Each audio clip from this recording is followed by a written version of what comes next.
I absolutely love to make freestyle landscape quilts. As a matter of fact, it's where I got my start. In today's tutorial, I'm going to show you a bunch of the basic techniques of making your own shapes with a rotary cutter. That's right, let's get started.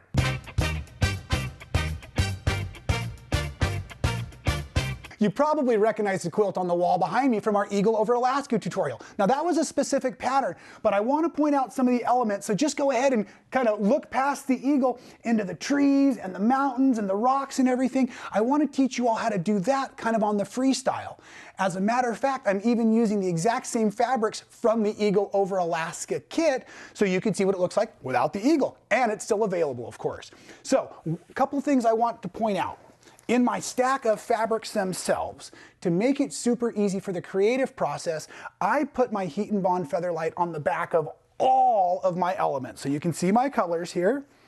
Got them all set up with the exception of one piece of fabric. The background fabric here, the blue that I'm using, I don't put any fuse on because it just becomes the background of the entire project. And the fun trick with doing that, and I want you to choose your colors specifically, even though I won't be talking about color management today, the blue of the water can also be the blue of the sky. So one more trip back to the quilt just to point out what I'm talking about. If you look back into the valley, way back here, there's a little river coming through, right? And that river coming through here is also the water here. And in this quilt, I've used the purple over the sky. And I've got another fun sample here that I want to show you, just to show you the same exact fabrics, but I've used that same purple over the blue as clouds. So you can do all kinds of different play with using your blue background, and that can work as your water and your sky all in the same element. Now, I better clear off my workstation a little bit, and we're gonna get started, and I work from the background up.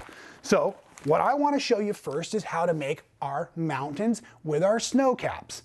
So I'm going to use some of my black fabric, and I don't believe I've already pointed out, but these are all batiks. And batiks are awesome for landscape and applique because they're a higher thread count and they do not fray nearly as much. So one of the things I'm going to do actually is I'm going to put my white fabric, which will become the peaks of my mountains, on top of my black. And I'm just going to put a pin in here right now to hold it from shifting around. Scotch tape is actually a great trick as well, because with the Scotch tape, you can cut right through it. And this is just to hold the black and white together.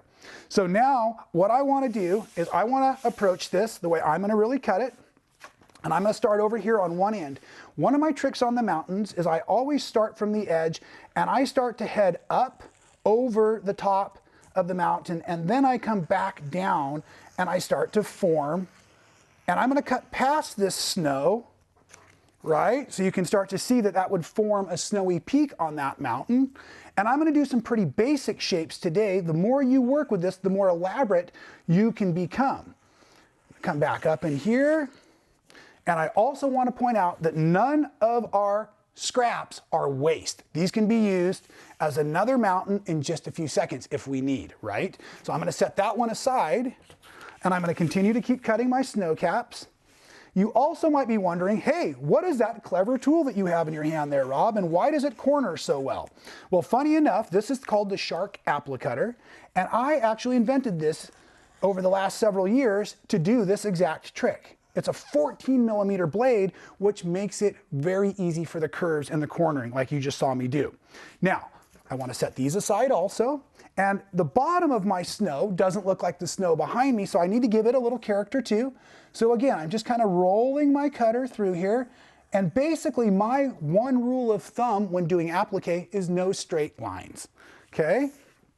No straight lines exposed, I should say. We can have straight lines that are hidden underneath. So I'm just going to finish out my snow as I go along there. And then I also need to trim the bottom of my mountain, but I'm not sure where it needs to finish. So that looks good. Doesn't that work awesome? Okay, so now what I also like to do is I'm going to bring it under the camera so you can see, but then we'll set it back aside over here.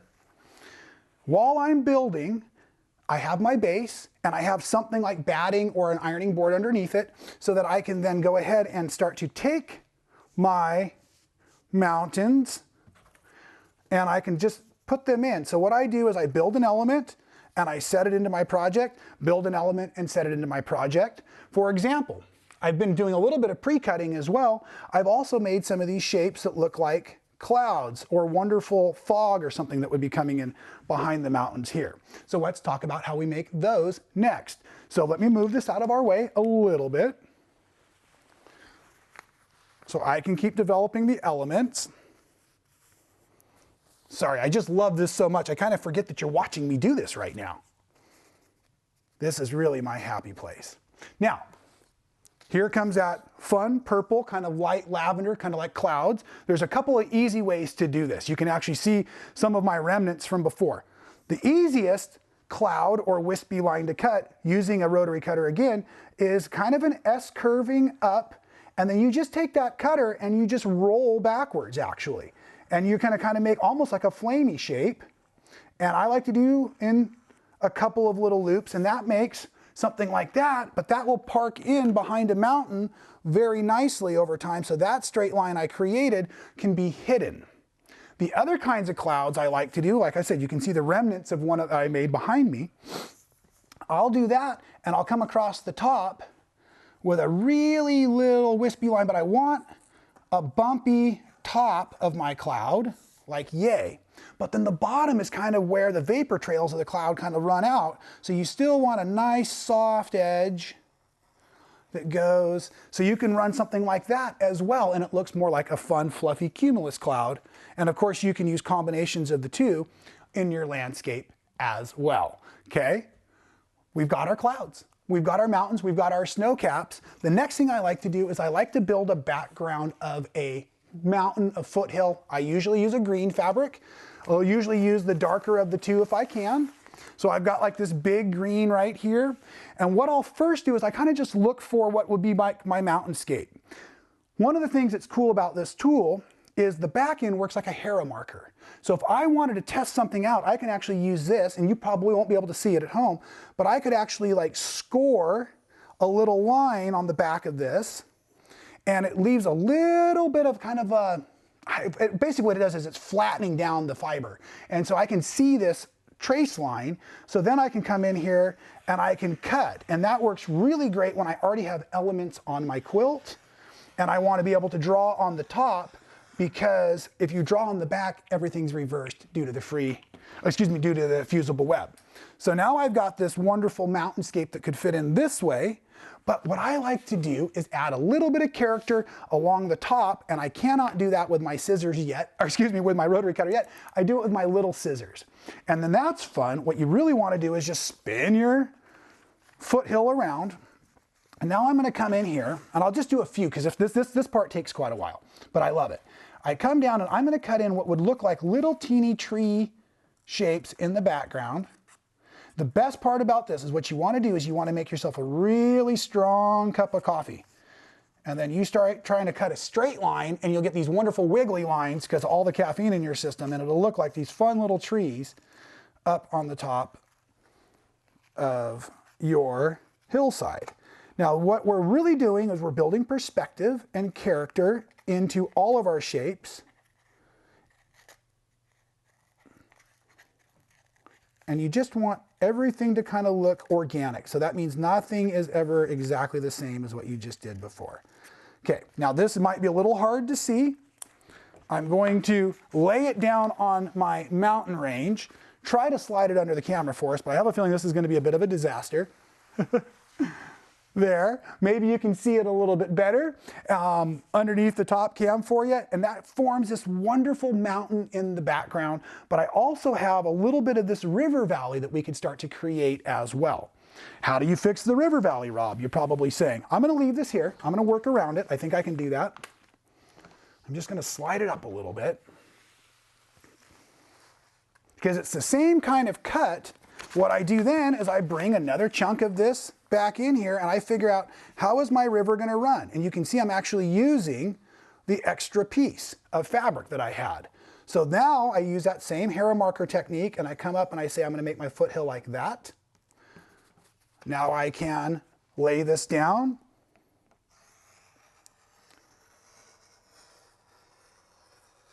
Like here. Come back in, and I can set that right in there, and now I have a beautiful river starting to run through my landscape. Deep breath.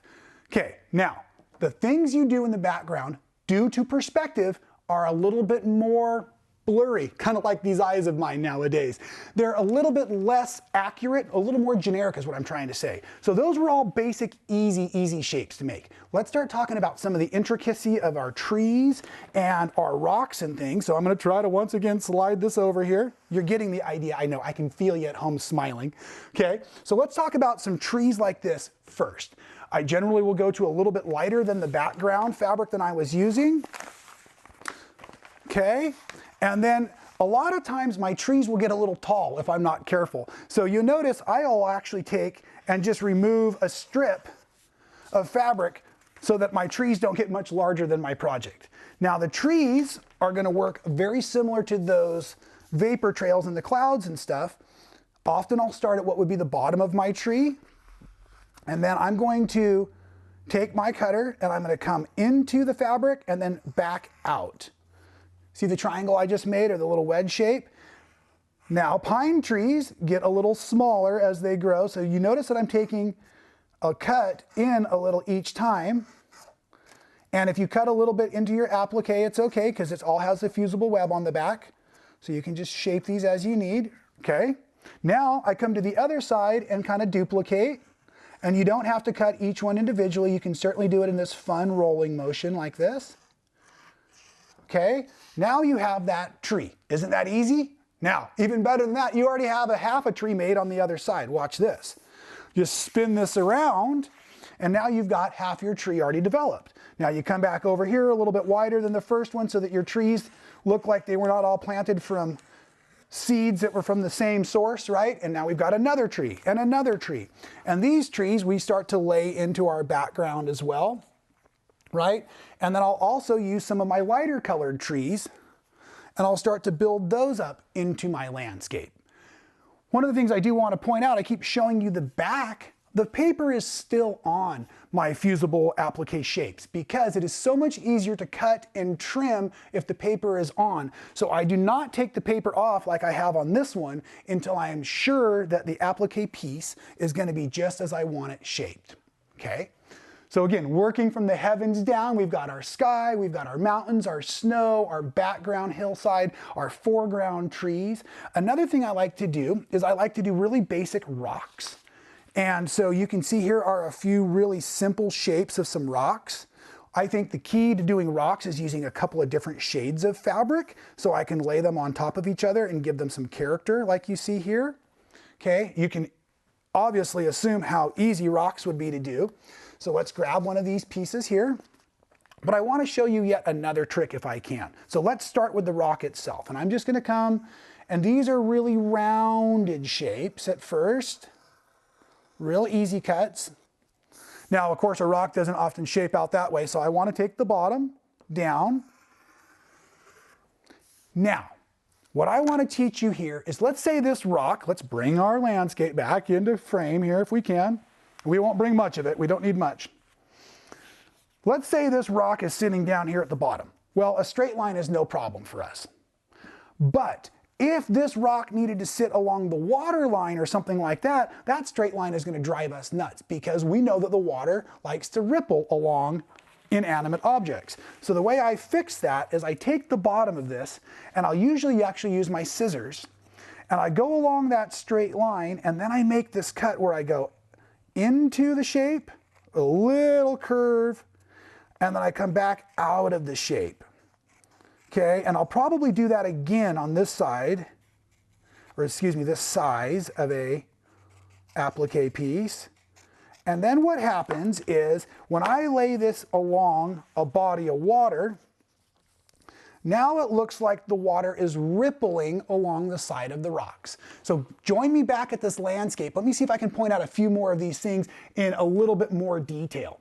So over here with the rocks, you can see that I've got a little bit of a wavy edge, and that helps give a little bit more of that watery texture there. If you look up here in the mountains, you can see that's where I've added in some of those fun little detail pieces. And again, those were easily done with scissors, very simple. Follow me to the other side of the eagle. You can see they're larger, they're more intricate, because I wanted you to feel like you're getting a little bit closer to the river body, so that those trees are getting larger. So the way you cut those perspectives is actually showing your viewer where they're standing in the project or in the landscape itself. Okay? Some of our trees get lost in the quilt. Some of them are very standoutish in the quilt. And I do that on purpose, not only to add energy to the project, but also to balance the color. So while I'm moving things around, a lot of times I'll put splashes of one element of color on the opposite side of the quilt, just to help bring it all back together. Now, one last thing I want to show you, and that's some shadowing and highlights, and then we're gonna wrap it up for the day. But let's say you're dealing with this rock we were just playing with, right? And it looks a little generic. What I like to do is I like to make these kind of really jaggedy, raggedy cuts, and sometimes you want to do it with scissors, sometimes you want to do it with your rotary cutter, whatever you like. And what these are gonna be is like the cracks in the rocks. And you can add moss, you can add plants to your rocks. And I do this in the mountains, I do this in the trees, I do this wherever I need to add some texture. So now you can see that I've started to create this crack, but it doesn't fit the rock shape. So the easiest way to flip this over and make it fit the rock shape as needed. And then you can flip it right back over. Of course, I don't remember where I had it, but somewhere in there is where it'll fit, right? So you can add in these crazy character textures by adding other colors of fabric, but the most fun way to do it is to add it in through your free motion machine quilting, through opposite colors of thread, through texturizing, through another technique we call thread painting, or even something like adding nylon netting on top of your landscape, which makes the free motion quilting even the easier. As a matter of fact, that might be something we do down the road. So I hope you were able to pick up on some of the techniques and some of the tips I have. I wanted to try to keep it really basic, because I know once you start doing this, you're gonna explode with creativity and you're gonna create all kinds of fantastic shapes. So make sure you send us photos on our Facebook page. Make sure you put those comments in the link below right next to that subscribe button. We love that you're out there. We love that you're making landscapes. I gotta get back outside. We'll see you next time at Man Sewing.